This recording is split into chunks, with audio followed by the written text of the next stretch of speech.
Ladies and gentlemen, today I invite you to set aside everything you think you know about reality. For the next few moments, we will leave behind the noise of the outside world and turn inward to the most sacred and overlooked power in existence. You have been taught to seek, to strive, to pray to something out there, in the sky, in a book, in the opinions of others. But what if I told you that the source of everything you've ever desired is already within you? What if the key to wealth, health, love, freedom was not found in effort or chance, but in one single truth? Your mind is God, not metaphorically, literally. The same force that created galaxies, carved mountains, and breathed life into every living thing is the force that thinks your thoughts, dreams your dreams, and answers your inner voice. You are not a beggar in this universe. You are its author. And there is a secret, a sacred law that governs all manifestation. It is not about working harder. It is not about luck. It is about knowing who you truly are and claiming it with absolute faith. So listen closely, because once you grasp this truth, not just with your intellect, but with your being, there's nothing you cannot have, do, or become. Let me show you the secret. Consciousness is the only reality. What if I told you that the entire world around you, every person, every event, every apparent coincidence is not happening to you, but flowing from you? Not from the ego self, but from something far deeper, your consciousness.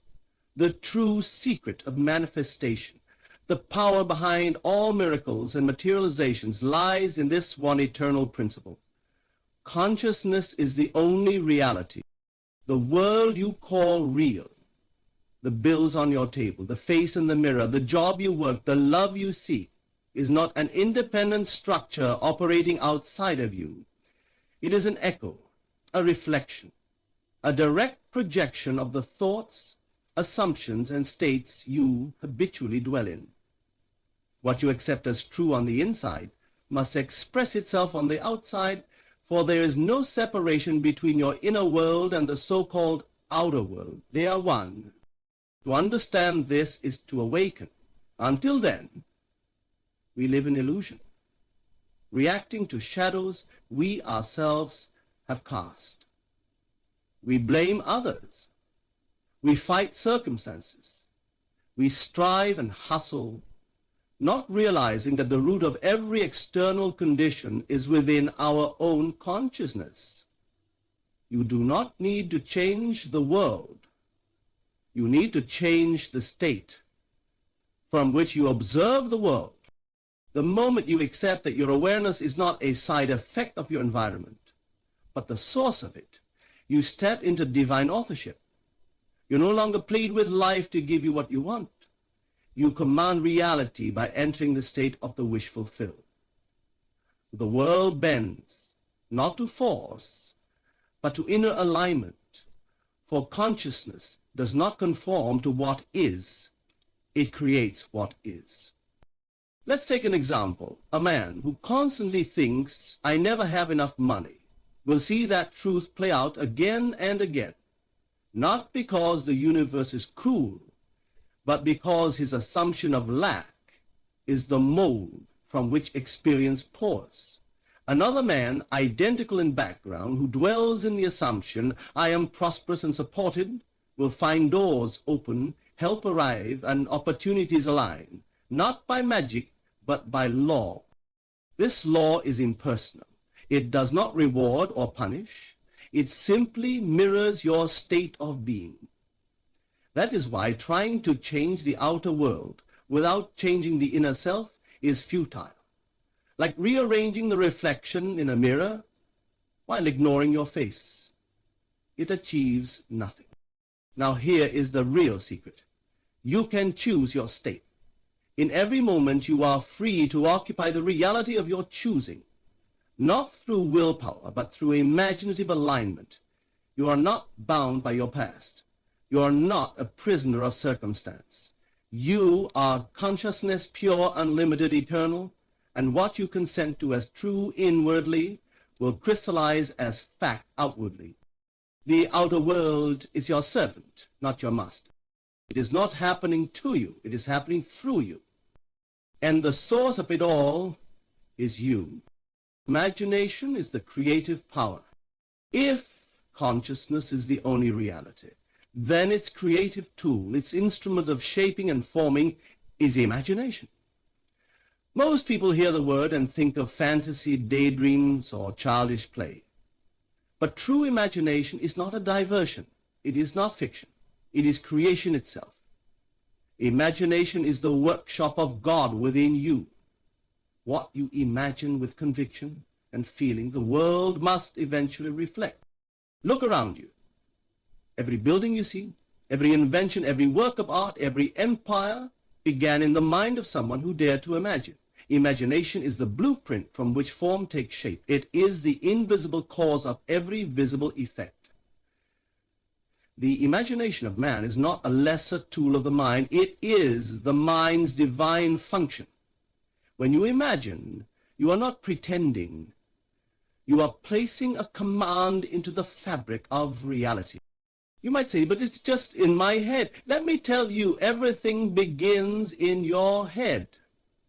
The world you experience tomorrow was first conceived in thought, then felt, then assumed, and finally expressed. Thought by itself may float away like mist, but thought that is felt, that is believed, becomes a living seed. And that seed, when nurtured through repetition and emotional saturation, must produce after its kind. Imagination is not limited by the senses. In fact, it transcends them. The senses show you what has been. Imagination reveals what can be. The senses bind you to the present appearance. Imagination sets you free.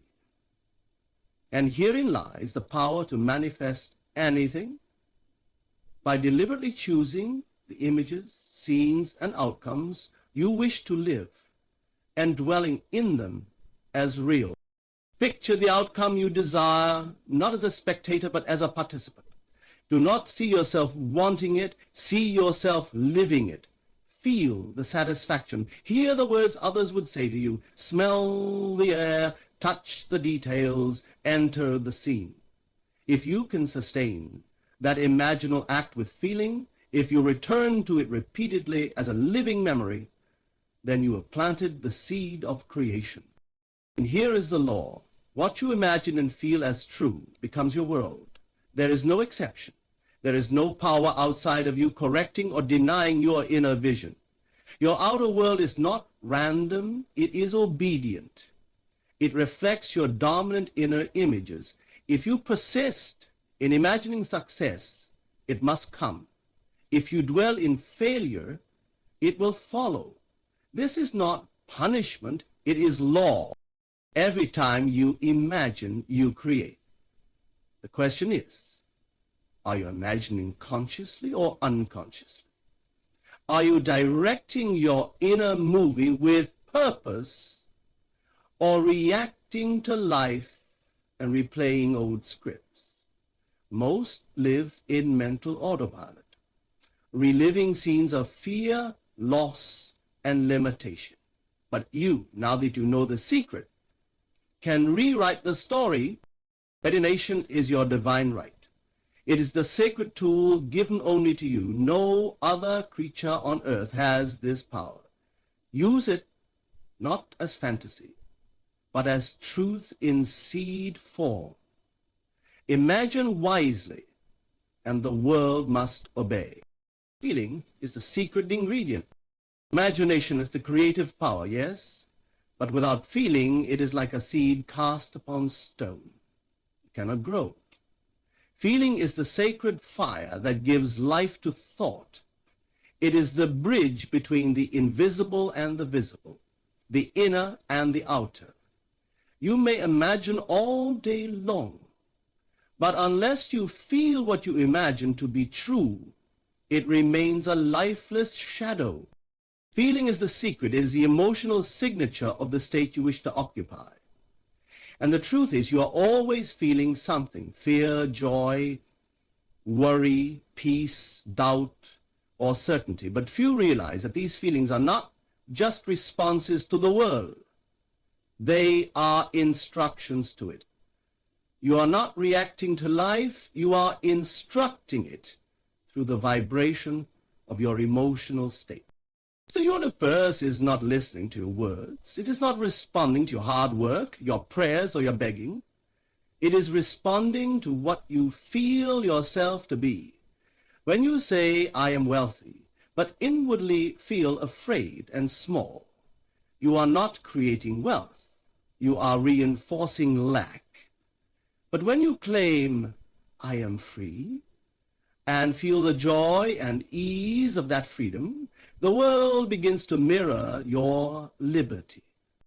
Your subconscious, the fertile ground from which all experiences grow, is impressed by feeling, not logic. It cannot distinguish between what is real and what is imagined if it is deeply felt. That is the power. When you feel a state as if it were already true, your subconscious accepts it as reality, and then without effort or delay, it sets into motion the unseen forces that rearrange the world to match that inner truth. So what should you do? Begin by asking yourself, what would I feel if my desire were already fulfilled? Would be relief, pride, gratitude, confidence? Then generate that feeling now, in the present moment. Let it flood your being. Let it saturate your breath, your body, your thoughts. When you feel from the end, not toward it, you align yourself with the version of reality where your desire already exists. So let me be clear. It is not about forcing emotion. It is about gently assuming the tone of fulfillment as naturally as putting on a warm coat. No strain, no doubt, just quiet knowing, just inner certainty. That state of feeling is your signal to the universe, and the universe always echoes your signal. This is why repeated affirmations without feeling rarely work. They are empty words unless they stir the soul. Likewise, hard work without emotional alignment leads to burnout, not manifestation. Action may follow, but it is feeling that leads. Action is the echo, feeling is the voice. So guard your emotional state, curate it, tend to it like a sacred fire. When you choose to feel abundance, love, power, and peace, regardless of appearances, you rewrite the script of your life. You shift from reacting to designing. Remember, the world is not moved by what you want, it is moved by what you feel to be true. And that, my friend, is the master key. Noon the wish fulfilled. If imagination is the tool and feeling is the power, then assumption is the act of creation itself. The most potent instruction you can give to the universe is this: assume the wish fulfilled. Not hope, not desire, not waiting. Assume. To assume means to step into the role, mentally and emotionally, as though your desire were already fact. To think from it, not of it. Most people live in constant desire. They want more. They wish for change. They pray for better.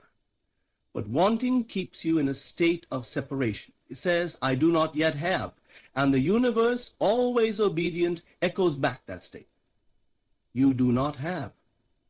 But assumption bypasses all delay. It claims, I am already there.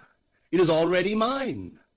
And because your inner world defines your outer world, what you assume with conviction must harden into fact. To assume the wish fulfilled is to live from the end, not in the future, not after something changes, but now, in this moment. It is a sacred act of faith, not faith in something outside of you, but faith in the unseen reality within you. It means mentally and emotionally relocating yourself into the outcome you desire and making it your dwelling place. Let me be clear, this is not about lying to yourself. It is not delusion. It is creation. When you assume a state, you are not pretending. You are planting a seed in consciousness, and all seeds bear fruit after their kind. You may not see results immediately, but do not be deceived. As surely as night turns to day, what you have assumed will be born into the world. It is how you do it. Choose your desire. It could be love, wealth, healing, freedom. Then ask yourself, if it were already mine, how would I feel? How would I walk, speak, think, and behave? Then begin to live from that place internally. Imagine a simple scene that implies your wish as being fulfilled. A congratulatory handshake, a loving embrace, a moment of quiet satisfaction, and replay that scene in your imagination until it feels natural. Then go about your day with the inner knowing. It is done. You don't need to force it. You don't need to check constantly if it's working. You have assumed the state. That is enough. Life will take care of the rest. Key is persistence. You must remain loyal to the assumption, even when the world gives you no evidence, especially when it gives you none. That's the test. Most people abandon the assumption when reality contradicts it, but the wise know the world is simply catching up to your new state. Don't waver. Stay in the feeling. Return to it again and again. You are not reacting to life. You are creating it from the inside out. Let me give you a living example. Suppose someone wants to be financially free. They do not wait for the bank account to grow to feel abundant. No, they assume abundance now.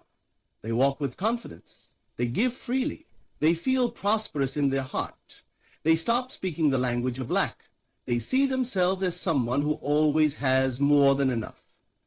And in time, the world confirms it. Opportunities come. Resources flow. Why? Because they match the inner state first, and the outer follow like a shadow. This is true for anything: love, success, health, purpose. The world cannot withhold from you what you have already accepted within.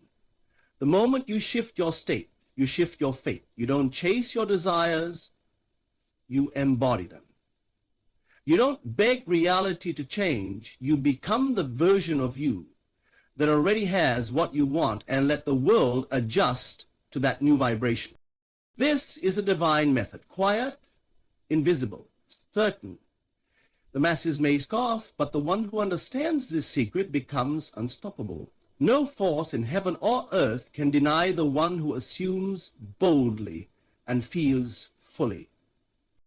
So I ask you, what do you desire? More importantly, are you willing to become the version of yourself who already has it? Not someday, now.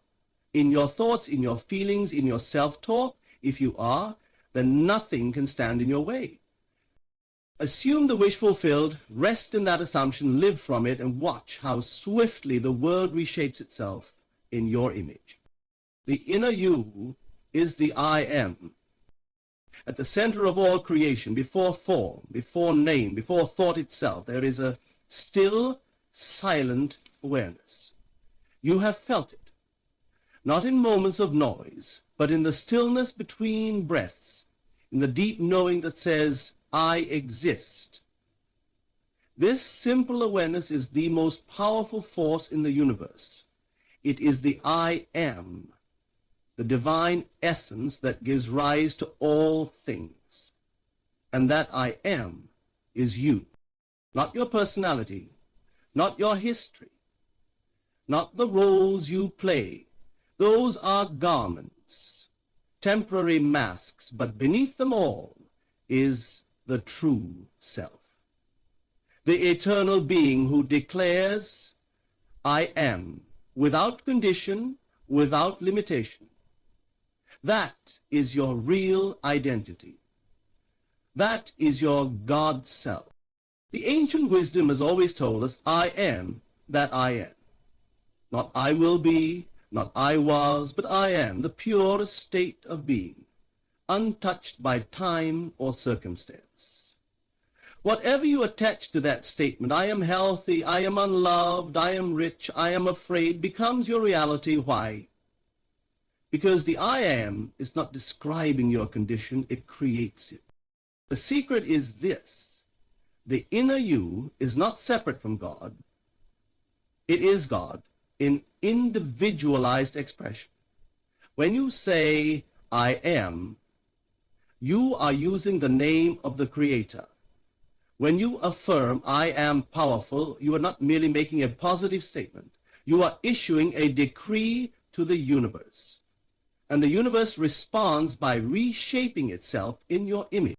This is not metaphor, this is law. Your I am is the source of all you experience. And most people, tragically, use this power unconsciously. They say, I am tired, I am unlucky, I am broke. And they wonder why life continues to reflect those declarations. But you cannot escape your own assumptions. What you consistently affirm with your I am becomes the framework of your world. This is the great turning point in any spiritual journey, the moment you awaken to the realization that you are not a victim of life, but the author of it. You are not just a fragment of divinity, you are divinity in full expression. Your awareness is the infinite dressed in human form. To look within is to find the source itself. When you begin to honor your I am as sacred, everything changes. You become deliberate with your self-talk. You no longer speak of what is wrong, what is lacking, or what is broken, because you understand that your words are creative instruments. You don't wait for change, you declare it. I am healed, I am chosen, I am guided. You declare and you feel it. And then you watch reality reconfigure itself around that new identity. But it goes deeper still. The I am is not just about claiming things. It's about being. It is not a trick for manifestation. It is the recognition of your true nature. When you dwell in the I am, you transcend fear because you know there is nothing outside of you to fear. You transcend time because you no longer chase future outcomes. You enter the kingdom of heaven within, the realm where all is possible, because you now identify with the source of possibility itself. And here is the greatest mystery of all. When you fully identify with the I am, you no longer need to chase anything, because you realize you already are everything. The love you seek, the wealth you crave, the peace you long for, all of it is an extension of what you are. And once you know this, truly know this, you rest, you stop striving, you enter a state of effortless being where creation flows naturally from your essence. So remember, whenever you say I am, you are not describing yourself. You are creating yourself. Speak it with reverence. Speak it with clarity. Speak it with power. Because the I am within you is not separate from life, from God, from truth. It is life. It is God. It is truth. The world you experience is nothing more than your I am made visible. Honor it. Align with it. Speak from it. And there will be no dream too great, no healing too deep, no vision too bold. You are the I am, eternal, limitless, divine. Now choose what you will become.